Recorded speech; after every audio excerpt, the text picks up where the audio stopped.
Hello students, our today's topic is metals and non-metals for 8th class.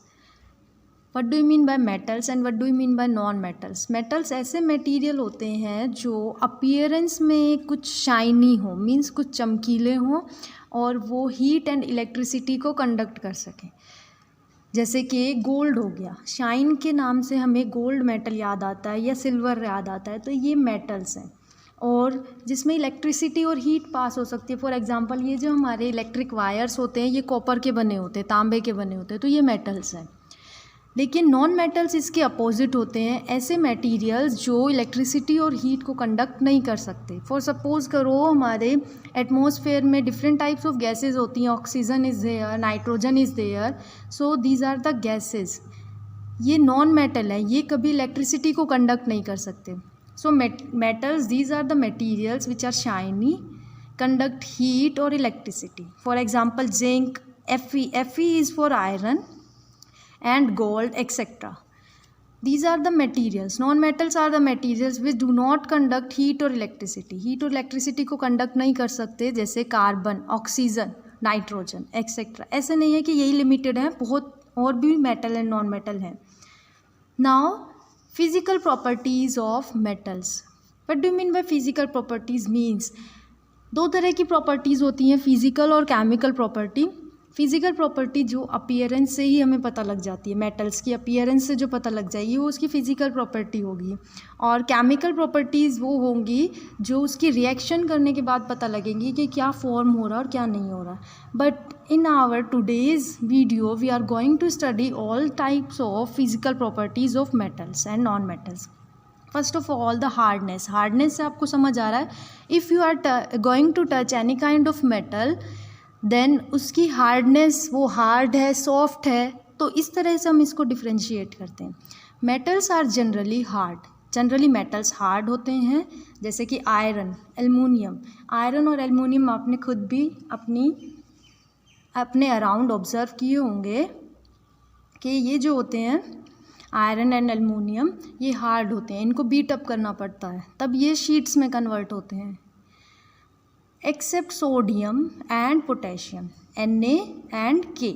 अब ये sodium and potassium को आपको याद रखना है, ये बहुत ही ज़्यादा हाईली रिएक्टिव मेटल हैं। इसकी केमिकल रिएक्शंस आपको बाद में बताएंगे, लेकिन ये रिएक्टिव, इसकी जो फिज़िकल प्रॉपर्टीज़ है वो ये है कि ये बहुत सॉफ्ट है। सॉफ्ट मीन्स इतने सॉफ्ट हैं, if you want to cut them you can cut them with the help of a knife. Knife से ही आप इसको ईजिली सोडियम एंड पोटेशियम को कट कर सकते हैं। Sodium and potassium are soft that can be cut easily with a knife. And non metals are generally soft, ये generally soft होते हैं एक्सेप्ट डायमंड। डायमंड जो है वो आपको पता है, हीरा जिसको बोलते हैं, ये कार्बन की फॉर्म है। कार्बन की दो फॉर्म होती हैं, डायमंड एंड ग्रेफाइट। ग्रेफाइट और डायमंड आपको पता है, ग्रेफाइट जो वो पेंसिल की जो लिड बनी होती है वो ग्रेफाइट की होती है। ये दोनों कार्बन की फॉर्म है एंड दोनों नॉन मेटल में इंक्लूड होते हैं। Now the second physical property is physical state. Physical state means whether the metals are solid, liquid और गैस। सो मेटल्स जो होते हैं जनरली सॉलिड है, बिकॉज मेटल्स जो हैं सारे के सारे ज़्यादातर हार्ड होते हैं, लेकिन इसमें भी एक्सेप्शन है, एक्सेप्ट मरकरी। मरकरी तुमने सुना है, मरकरी ये थोड़ा सा शाइनी होता है, लस्ट्रस होता है। इसको हम थर्मामीटर में जो होता है, जिसके लेवल से जो लेवल राइज अप होता है वो थर्मामीटर में वो मरकरी का होता है। And the symbol for mercury is Hg, capital H and small g। Metals जो हैं वो सॉलिड होते हैं but except mercury. Mercury is liquid metal.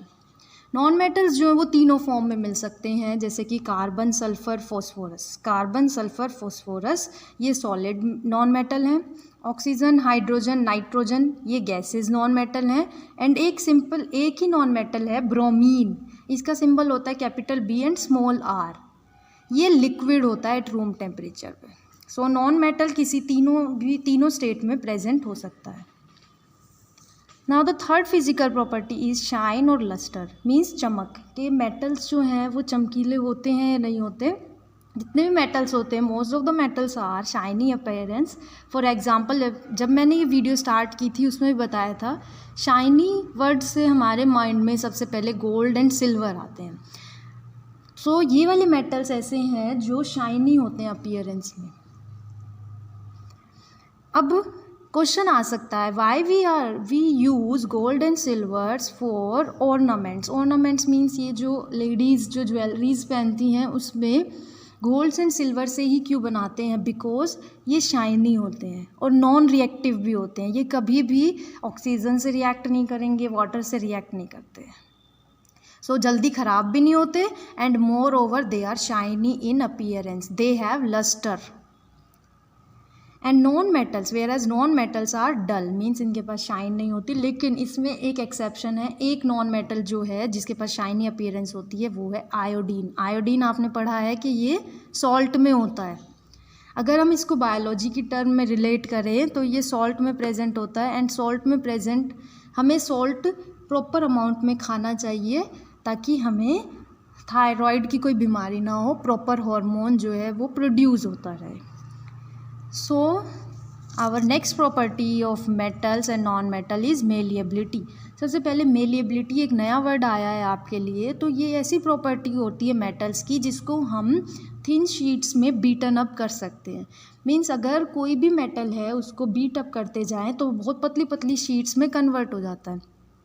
अब आप इसको सोचें अपने आप, तो जैसे हम लंच को जो पैक करते हैं फॉइल पेपर होता है वो एल्युमिनियम का बना होता है। अब मेटल्स तो इस तरह के नहीं आए होंगे, हमने इसको अर्थ में से इस तरह से माइन नहीं किया होगा, बट जब अर्थ में से इसको निकाला एल्युमिनियम को, या जैसे भी एल्युमिनियम मिलता है ये आपको बाद में बताएंगे, तो हमने जब इस एल्युमिनियम को निकाला एज सच ये फॉइल के फॉर्म में तो नहीं मिला था, तो इसको क्या करा है, the aluminium is beaten up into sheets. So it means metals जो हैं ये मेलिएबल होते हैं, इनके पास मेलिबिलिटी वाली प्रॉपर्टी होती है। दूसरा, आप इसका मेलिबिलिटी के लिए एक और एग्जांपल सोच सकते हैं कि जो स्वीट्स होती हैं, मिठाई वगैरह जो होती हैं, उसके ऊपर भी कुछ शाइनी अपीयरेंस करते हैं, वो सिल्वर की अपीयरेंस करते हैं, वो एल्युमिनियम फॉइल से भी पतला होता है। इट मीन्स जो सिल्वर है वो और भी ज़्यादा मेलिएबल है। तो यहाँ पर क्वेश्चन आ सकता है कि why we use aluminium foil, मतलब एल्युमिनियम फॉइल को रैप करने के लिए, फूड को रैप करने के लिए क्यों यूज़ करते हैं? बिकॉज एल्युमिनियम जो है फूड से रिएक्शन नहीं करेगा तो फूड स्पॉइल नहीं होगा, और दूसरा एल्युमिनियम मेलिएबल है तो इसको ईजिली थिन शीट्स में कन्वर्ट कर सकते हैं। And the fifth physical properties of metal and non metal is ductility. Again a new word. So ये एक ऐसी प्रॉपर्टी होती है मेटल्स की जिसकी वजह से हम मेटल्स को बहुत पतले पतले वायर्स में ड्रॉन अप कर सकते हैं, बहुत पतले पतले वायर्स बना सकते हैं। सपोज़ जो हमारी ये जो इलेक्ट्रिक वायर्स होती हैं, इसकी अगर हम प्लास्टिक की कवरिंग हटाएं तो इसमें हमें कॉपर का वायर मिलता है और बहुत पतला होता है वो वायर। तो इट मीन्स जो कॉपर है उसके पास डक्टिलिटी की प्रॉपर्टी है, और हम इसको बोल सकते हैं कि कॉपर जो है वो डक्टाइल एलिमेंट है या डक्टाइल मेटल है। सो मेटल जो है copper Cu and aluminium Al are ductile because इनके हम पतले पतले वायर्स बना सकते हैं। That's why electric wires are made up of copper. अगर ये क्वेश्चन आता है why are electric wires made up of copper, then you are going to write because copper has the property of ductility and also it conducts electricity। Graphite मैंने बताया कि carbon की form होती है जो पेंसिल के लिड में use होती है। Can you draw thin wires from it? Graphite से आप थिन पतले पतले वायर्स बना सकते हैं या नहीं बना सकते? नहीं बना सकते, because graphite is a form of carbon and carbon is a non metal and non metals are non ductile. Non metals जो हैं उनके पास डक्टिलिटी वाली प्रॉपर्टीज़ नहीं होती। That's why we can not draw these such thin wires from graphite. The next property is heat conduction. इसके अंदर दो वर्ड्स आते हैं, कंडक्टर और insulator. Heat conduction means conductor होगा, मीन्स उसमें से हीट पास हो सकती है, और नॉन कंडक्टर या बैड कंडक्टर इट मीन्स उसमें से हीट पास नहीं हो सकती। तो मेटल्स जो इसमें से ईजिली हीट पास हो सकती है। आपने पढ़ा था conduction process in 7th class कि पार्टिकल्स टू पार्टिकल्स जो है हीट पास होती रहती है, इसके लिए एक्टिविटीज़ भी थी बुक में आपके। सो मेटल्स जो है वो कंडक्टर होते हैं हीट के, और नॉन मेटल्स जो है वो बैड कंडक्टर होते हैं हीट के, मीन्स उसमें से हीट पास नहीं होती। अब आप एग्जांपल ले लो इलेक्ट्रिक आयरन का, ये हमारे घर में सबके पास होती है। इलेक्ट्रिक आयरन को आप देखोगे तो इसमें एक प्लेट लगी होती है जिससे हम एक्चुअल में आयरन करते हैं।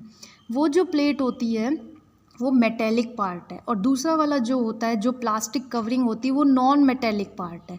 अब ये दोनों क्यों यूज़ करते हैं? मेटेलिक पार्ट को यूज़ करने का मतलब है, रीज़न ये है ताकि आयरन जो है वो हीट अप हो जाए, और जो हमारे क्लोथ्स की क्रीज है वो सही, जो रिंकल्स हैं वो सही हो जाए। तो because metallic part is a conductor of heat and non metallic part is a insulator, non conductor of heat. And फिर नॉन मेटेलिक पार्ट को हम यूज़ क्यों करते हैं? बिकॉज ताकि हमें कुछ हीट ना लगे। So non metallic part is used for protection. And the next physical property is sonorous. Sonorous में जब भी किसी मेटल को हम स्ट्राइक करेंगे अगर वो साउंड प्रोड्यूस करता है देन इट मीन्स जो सब्सटेंस है या मेटल है वो सोनोरस है। इसके लिए आपके माइंड में आएगा बेल्स, जो हमारे स्कूल में होती है या टेम्पल्स में, चर्च में यूज़ करते हैं। वो बेल मेटल की बनी होती हैं। अगर ये क्वेश्चन आता है कि मेटल की क्यों बनी होती है, because when we strike the bell it produces sound, और it is made up of metals and metals are sonorous. Metals are sonorous whereas non-metals are non-sonorous. Now come to the next physical property, electric conduction.